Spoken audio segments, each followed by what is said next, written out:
Hey folks, thanks for tuning into another episode of Second Son Woodworks. My name is Caleb, and today I'm going to be showing you how I built a black resin epoxy table using a piece of oak, valley oak, that I cut in Los Olivos, California just last year, and it's dried out and ready to be used. I had a number of these round cookies, as they call them, that kind of split apart, and we're going to really be able to be used without something like epoxy. So I went ahead and gave it a try to make one with resin, and black resin specifically. Started out by cutting off the sides so that I could get it into a square shape that I could build a mold around. I used 3/4 inch white melamine for the mold, and I used my jigsaw to do most of the cutting here at the beginning, but you could use any type of saw. I've heard in the past that valley oak like this does end up splitting apart because it absorbs so much water. When it dries out, it pulls apart. But surprisingly, it was still very hard and kind of tough to cut through. I built the mold around the piece of oak, which made the whole process pretty simple. And then I attached a few screws when it was all put together with a piece of 4x6 as well as some blocks of wood that were clamped up against the piece of oak to hold it down ultimately. But before doing anything else, I flipped it over and finished putting screws into the mold. Once all the screws had been attached and it was nice and sturdy, I flipped it over and used a microfiber towel and my air compressor to clean up the mold. I then applied caulk into the seams to seal up the mold so that none of the epoxy would leak through, and it ultimately held up very well.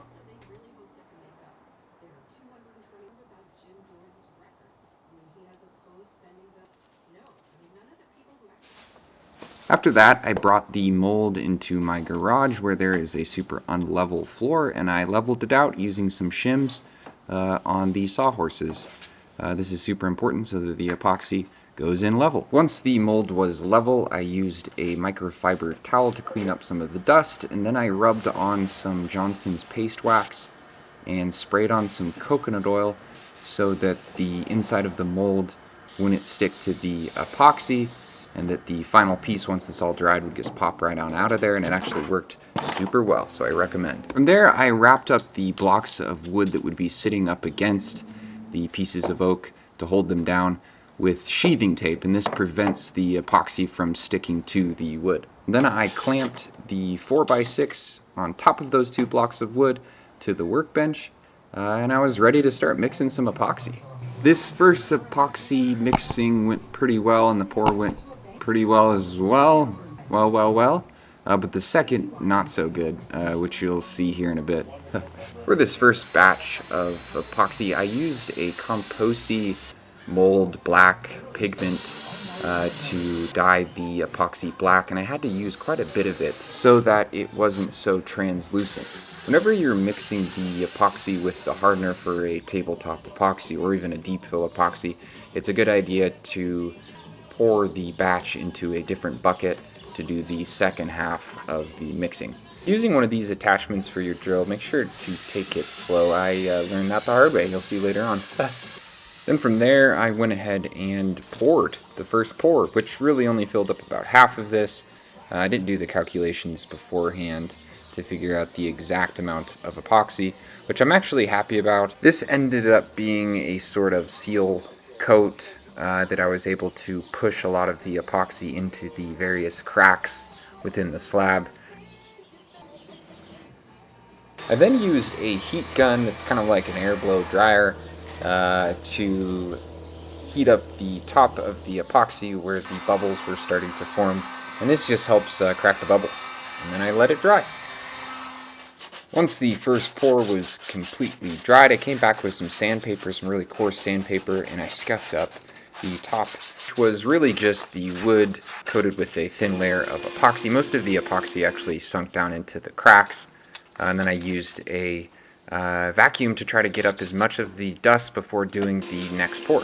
A quick tip for all of you people who are out there watching this video, don't make the same mistake that I made by not heating up the epoxy inside of the bottles in some hot water before, because you can see here that it was really thick and it had been sitting out in my shop and it was hard to mix, and I ended up making a big mess here in a second, which you're gonna see. Kind of embarrassing. Following, I got right to mixing, and you'll notice that this time I didn't use as much of the black pigment because I ran out, and so then I ended up having to use some of the black mica powder, which has essentially the same effect on the epoxy, but it's maybe a little different. But as I mentioned, I had to use mica powder instead of the pigment because I was pretty much out, and the mica powder ended up having pretty much the same effect on the epoxy, making it nice and black. But I don't think I had to use as much of it, so maybe I'll go with mica powder next time. As you're mixing the black into the epoxy, you'll be able to kind of tell how black it is and how translucent the epoxy still is. And I really wanted a really black, thick black epoxy, so I added some more. And it was really nice watching this stuff twirl around in that bucket. At least it was until I made a big mess. Huh. But as I mentioned earlier on in the video, it's a good idea to transfer your entire batch to a different bucket about 7 minutes into the mixing. At least that's the case with this tabletop epoxy. And another tip I mentioned earlier, try to take it slow with that drill bit. You don't want this happening. Ugh. I almost thought about taking this entire clip out of the video that I'm posting on the internet, but hey, you know what? We all make mistakes, and I'm happy sharing those mistakes with you so that you don't make the same mistake. And that's exactly why you should subscribe to Second Son Woodworks. Hit that subscribe button. If you haven't already, you should head over to my library here on this channel and check out all of the other videos that I have posted. Enough of that, let's get back to the project. From there I used my heat gun to pop the bubbles, and then it was dry time. Once the second batch of epoxy had completely dried, it was time to get those blocks off of the top, as well as disassemble the mold, kind of one piece at a time, once the screws had been taken out. I did my best to try and preserve the melamine so that I could potentially use it again in the future, but I'm not exactly sure if it will be usable in the future. I'm curious to know if people out there have been able to get a few uses out of their molds. I had to wedge a screwdriver, a flathead, underneath the mold, or the piece in the mold, to get it to pop off, but it eventually popped off. It was then time to do probably my least favorite part of this entire project, which is using my router sled to flatten out the epoxy and the oak wood. I have another video on how I created this router sled that has adjustable heights. I'll put a link above and in the description for that video if you're curious on how to build it. The reason this is probably my least favorite part of the project is that it's extremely messy, and the epoxy shavings dust that come off of the piece are pretty intense, and they get everywhere, and they smell bad, and I think it's probably pretty toxic. So I definitely made sure to wear a mask and ear and eye protection, and I even ended up putting on a full body suit so that I could kind of just keep all the dust off of me once I started routering away. Also, here in a second you're going to see probably one of the worst woodworking and most dangerous woodworking mistakes that I've ever made, and I'm a little bit embarrassed to show it, but figured that's why I have this YouTube channel, is to share my knowledge and my mistakes with you so that you don't make them as well. So careful out there, folks.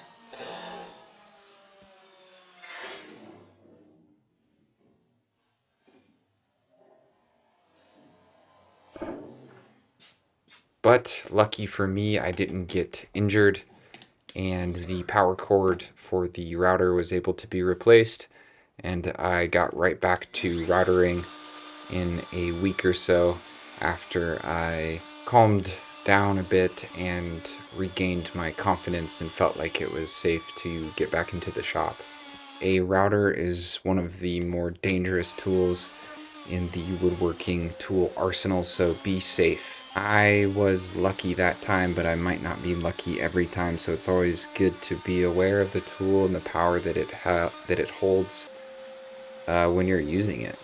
The dust really is frustrating when you're routering epoxy like this, so I highly recommend to do your best to protect yourself when you are doing this work, especially your lungs. This stuff is toxic. I think I'm just about ready to purchase a router sled that's manufactured by a company. There's a number of companies that are putting these out today that make the whole process a little easier than using my DIY version.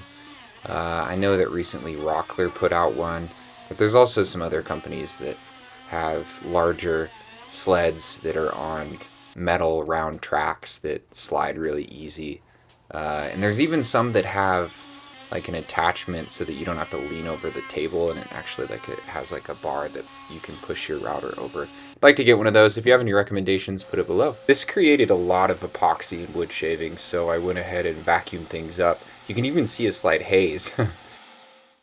After that, though, it was time to go ahead and start sanding, which I could have spent more time routering it out, but because it was so messy, went ahead and moved on to sanding with a super low grit paper, which took a bit of time, but you'll see here in a second that the finished result is really beautiful. Since I have a vacuum attachment for my sander, it's a whole lot less messy sanding as opposed to using the router with the sled early on, because I can have my vacuum sucking most of it up, and you can tell from the video that it's a lot less hazy in my shop when I'm sanding as opposed to when I was using the router. There was definitely marks left over from the router bit, some burn marks slash some just unlevel marks from the cutting with the router, and those needed to be sanded out.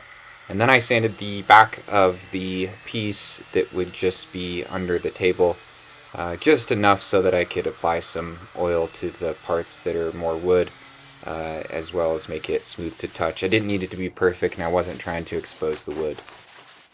After that, it was time to brand my piece with my brand new Industries branding iron that I heat up with a torch. If you don't have one of these, I'd highly recommend getting one. And Brand New Industries is a great company to work with. They're based out of Santa Barbara. And I've actually had a couple other friends who have purchased these and also been very satisfied. It took me quite a while to figure this out, and as a result of a YouTube comment, I started doing it. But spray some water on the piece that you're going to be branding so that you can get a deeper burn, and that the wood doesn't, burn too much. After that, it was time to flip the piece over and begin applying oil to the piece. And for this project, I'll be using a pure raw linseed oil with just a little bit of mineral spirits to help the oil get deeper into the wood. Pure raw linseed oil has become one of my favorite oils to use because it's food safe, and you can see it looks really good. Kind of like tongue oil. It was then time to do a little victory dance and prep for the next coat after just a bit of sanding.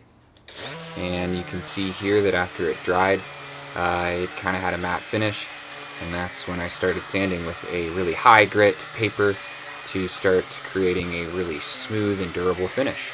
Oh, and if you're new to the channel, you should hit the subscribe button below and the little bell icon next to it so that you stay notified when I release new project videos. It's a good way to support the channel. Once the piece was super smooth to touch, I used an air compressor and a microfiber towel to get rid of all of the dust before moving on to the next coat. At this point, you can clearly tell that the wood absorbs less oil because the first coat has sealed it up pretty well. The more coats that you do with sanding in between, the more of a protective finish you will acquire. Since this was the last coat for my piece, I went ahead and then moved on to buffing it out with my buffer to get a really nice protective finish, which you can see looks pretty good. The very last step in this project was to attach the hairpin metal legs by pre-drilling some holes and then using some screws. Pretty straightforward. It's a good idea to tap your holes with a hole punch before doing the drilling, and make sure you don't drill too far in. Also, make sure to vacuum everything up before you screw those screws in so you don't screw on top of some debris. And then just like that, you'll have yourself a table with 4 legs. Before I went and marked the holes with some chalk, I made sure to measure the distance with my square, and then like I said before, I used a hole punch to kind of pound in some holes, and then I drilled the holes with the drill bit that I have a piece of tape attached to it so that I didn't go too far. And then I screwed everything together, and yeah, it was getting close to the end. It was really exciting. Also, get yourself one of these bendy attachments for your drill, real handy. If you stuck around all the way till this part of the video, I really want to thank you for your support and for watching, and I hope that this video has been helpful and that you've learned a few things and or become inspired to do something in your shop. I always say build something cool, so if you're free, go build something cool. But also make sure that you're safe. I learned a lot in this project about safety, and I want to express that to you.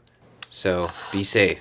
But woodworking and working with tools is inherently kind of unsafe, so don't let it discourage you from doing something cool and being creative. Use the materials and tools that you have, and don't feel like you need to go buy something new. Use what you have, and you can make something really cool. To some people, the oak wood that I use for this table would be almost unusable. But to me, it was usable, and I went ahead and used it with epoxy, and you can see here that I have a really nice table as a result, and pretty stoked about it. I lied to you before and said that that was the last coat of oil, but I ended up actually doing one more coat with some orange oil, which I really like the smell of, and it kind of masks the smell of the other oil, and so I buffed some of that in before wrapping up the project. And I gotta say, I'm really satisfied. I hope that you enjoyed it. Thanks for watching. And subscribe, like, share, comment, build something cool, get in the shop, and reach out to me if you're interested. And yeah, thanks guys and ladies, whoever you are. Thank you. Bye.